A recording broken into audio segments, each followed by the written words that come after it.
पंजाब में लेट फसल आती है, वहां खत्म हुई तो वहां पर भी जो है हार्वेस्टिंग होते ही प्राइसेस बढ़ गई। तो वो गंदम कहाँ गई? बॉर्डर सर, 2 नेचुरल आपके बॉर्डर थे जहां से आपकी वीट स्मगल होती थी, चीनी स्मगल होती थी, वो आपके बंद हैं। आपका अफगानिस्तान बॉर्डर कंप्लीट बंद है, वहां नहीं गया। इस साल पेरिशेबल आइटम सब्जियां जो है आपकी थ्रो अवे प्राइस पे बिकी, फार्मर ने उनको अपने जानवरों को खिला दिया। गोभी है, आपके शलजम है, कोई भी चीज देखें। लेकिन आम आदमी को अगर गंदम आटा भी अगर नहीं मिल रहा, जो अब आपका अफगानिस्तान इंडिया से ले रहा है, ईरान गंदम इंडिया से ले रहा है, तो पाकिस्तान में जो वेयर हाउसेज भरे हुए हैं वो बड़े इन्फ्लुएंशियल लोगों के हैं। एक पूरा सेक्टर इसका बेनिफिशरी है, ऑर्गेनाइज सेक्टर जो अल्टीमेट ग्राइंडर है, उसके साथ ही जुड़ी हुई चेन है जो जखीरा अंदोजी करती है। पहले फसल आती है आपकी चावल की, धान की। अब जखीरा अंदोजों ने मॉडर्न फैसिलिटी को यूज करते हुए चावल स्टोर करने के बजाय पैडी स्टोर कर ली है, जिसने आपकी लास्ट ईयर की क्रॉप जो है वो 10 मिलियन टन की प्रोडक्शन होने के बावजूद पाकिस्तान को एक्सपोर्ट नहीं करने दिया, बल्कि लोकल अवाम भी नहीं खा पा रहे। तो ये एक ऐसा फैक्टर है जिसको चेक नहीं करेंगे जी। लेकिन सलारी साहब, बेसिक तो प्रॉब्लम यह है इकोनॉमी, बेसिक तो प्रॉब्लम यह है कि ग्रोथ नहीं है, बेसिक तो प्रॉब्लम यह है कि हमारी कंट्री कई सालों से 2.5% 3% ग्रोथ पे चल रही है। लोगों के पास उनके पास रोजगार नहीं है, उनके रोजगार में ठोस इजाफा नहीं है। अभी तो पिछले कुछ अरसे से कुछ इन्फ्लेशन काबू में आई है, लेकिन ओवरऑल जो प्रॉब्लम है जिसको आपने फरमाया कि क्रॉनिक हंगर, जिसको कि यूनाइटेड नेशन कहता है कि 160 मिलियन पीपल इन पाकिस्तान ऐसे हैं जिनको कि प्रॉपर उनकी खुराक नहीं उन तक पहुंच रही। तो उसकी बेसिक वजह तो हमारी इकोनॉमी ना, हमारी ग्रोथ, हमारी जो इकोनॉमिक इस वक्त की जो पिछले 5 साल की जो कम से कम ये 7-8 साल की जो सूरत हाल है, वो इसकी जिम्मेदार है ना?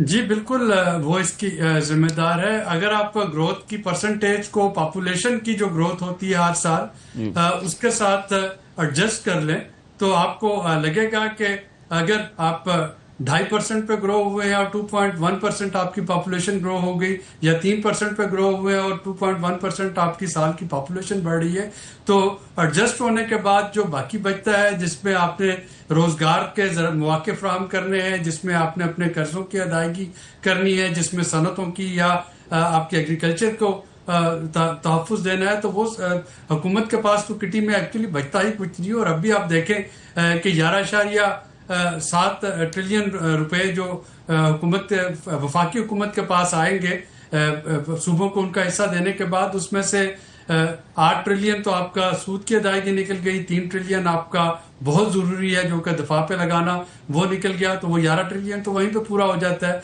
उसके बाद बाकी तमाम जो वफाकी हुकूमत के हैं वो तो सब कर्जे पे चलते हैं। जरूरत इस अमर की है कि वो जो सूबों को पैसे मिल रहे हैं, सूबों को इस अमर का पाबंद बनाया जाए कि वो प्रोविंशियल फाइनेंस कमीशन अवार्ड अपने दे और उस पीएफसी के मुताबिक उनके डेवलपमेंट प्लान जो हैं वो बन रहे हों। उस पीएफसी के मुताबिक वो जो अजला हैं उनको प्रायोरिटाइज करके, कुछ अजला ऐसे होंगे यहाँ पे कि सनत फरोग पा सकती है, कुछ अजला ऐसे होंगे जो कि किसी खास फसल के लिए बड़े मौजू हैं, तो वहां पे अगर वो स्पेंडिंग की जाए तो फिर तो आप शायद अपनी जॉब जो है वो क्रिएट कर पाएं।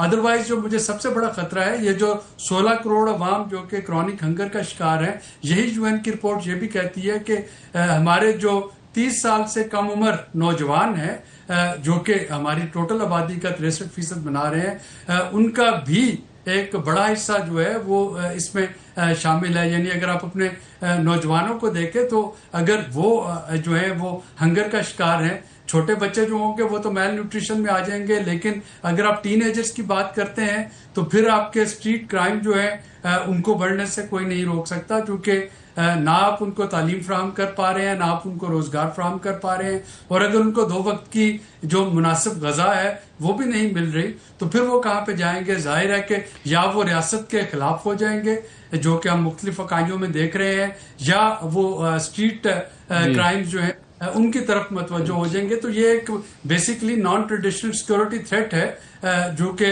उतना ही संगीन है जैसे कि हमारे टैक्टिकल सिक्योरिटी थ्रेट्स हैं जो कि इस मुल्क को दरपेश। तो शम साहब, अब इस साल भी क्लाइमेट के रीजंस हो गए, तमाम चीजें हो गई। एक सिंपल चीज है کہ اگر سپلائز زیادہ ہیں اور ڈیمانڈز کو وہ بیٹ کرتی ہیں تو پرائسز جو ہیں وہ بہتر رہتی ہیں. یہ تمام چیزوں میں کیا یہ ایشو ہے؟ اور اگر آئندہ سال چل کے کہ ہمیں بہتر کراپس ملتی ہیں، ہمیں اگر بہتر صورتحال پیدا ہوتی ہے تو وہ کیا ہم سوچ سکتے ہیں کہ شاید آئندہ سال چل کے حالات میں بہتری ہو؟ کیونکہ اب ہم دیکھ رہے ہیں کہ انفلیشن پہلے کے مقابلے میں تھوڑی سی کم ہے اور ویسے بھی ایکسچینج ریٹ بہتر ہے. تو کیا یہ جو پچھلے ہم نے 3-4 سال بہت ہی اس طرح کے دیکھے اور اس طرح کے نمبرز جو آج ہمارے پاس ہیں، 16 کروڑ پاکستانیوں کے پاس مطلوبہ خوراک نہیں ہے، شاید آگے چل کے کچھ بہتری آ جائے اس میں اگر ہماری کراپس بہتر ہو جائیں اور ہماری پروڈکشن بہتر ہو جائے؟ سر معذرت کے ساتھ کراپ جتنی بھی بہتر ہو جائے گی وہ سسٹم جو فلاڈ سسٹم چل رہا ہے وہ وہی موجود رہے گا. IMF نے پریشر آپ پہ ڈالا کہ آپ ویٹ سیکٹر کو کمپلیٹلی ڈی ریگولیٹ کر دو. منیمم سپورٹ پرائسز سے نکل گئے، پروکیورمنٹ سے نکل گئے، لیکن اب حکومت خود امپورٹ کرنا چاہتی ہے. ایک ان ایفیشینٹ بلنڈر جو انہوں نے پچھلے سالوں میں کیا تھا وہ دوبارہ ریپیٹ ہونے جا رہا ہے. اسی طرح سے چینی کے سیکٹر کو کہا کہ ڈی ریگولیٹ کر دو، کیونکہ یہ دونوں سیکٹر ایک بہت بڑا کموڈٹی آپریشن کرتا تھا اور اس سے آپ کا لاسز ایکیومولیٹ ہوتے تھے، فائنینشیل کاسٹ اس پہ بڑھتی تھی. وہ اگر انٹیکٹ رہتا ہے تو پھر افورڈیبلٹی کا ایشو آتا ہے.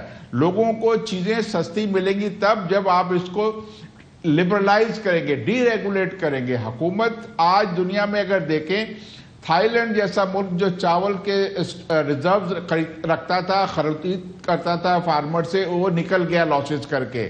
اس وقت واحد دنیا کا ملک ہے جو انڈیا ہیویلی سبسیڈائز کرتا ہے ایگریکلچر کو اور اسٹاک رکھتا ہے تقریباً بہت ساری کراپس کے، لیکن وہ بھی ایک سنکنگ بورڈ بن چکا ہے. وہ سنکنگ شپ ہو رہا ہے کیونکہ ایک دفعہ وقت آئے گا کہ وہاں پر بھی سسٹم کولیپس کرے گا. ہمیں اپنے لوگوں سے، ممالک سے سیکھنا ہوگا. آپ اسٹریٹجک ریزروز رکھنا چاہتے ہو تو پرائیویٹ سیکٹر جو بینیفیشری ہوتا ہے گندم کا، چینی کا یا کسی اور کھانے کی چیز کا، اس کی انویسٹمنٹ میں کرائیں. اس کو کہتے ہیں اسمارٹ سٹاک پائلنگ، کہ حکومت کا 1 روپیہ نہیں لگا، صرف ویئر ہاؤس یوز ہوتے ہیں، رینٹل کے اوپر دیے جاتے ہیں.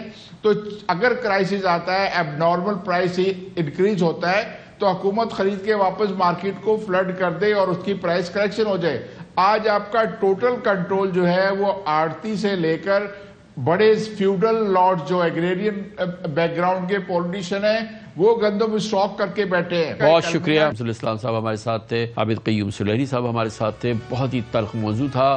آج پاکستان میں یہ حقیقت ہے جو ہمیں یہ بھی جاننا چاہیے کہ غربت میں اضافہ ہوا ہے، غریب کی خوراک میں کمی ہوئی ہے، اور یہ ایک بہت ہی سنگین موضوع ہے، اور جس کو کہ ابھی ہمارے ایک ساتھی نے کہا کہ ایک کرونک ہنگر ہے جو پاکستان میں پھیلی ہے. 16 کروڑ پاکستانیوں کے پاس مطلوبہ 2 وقت کا کھانا نہیں ہے.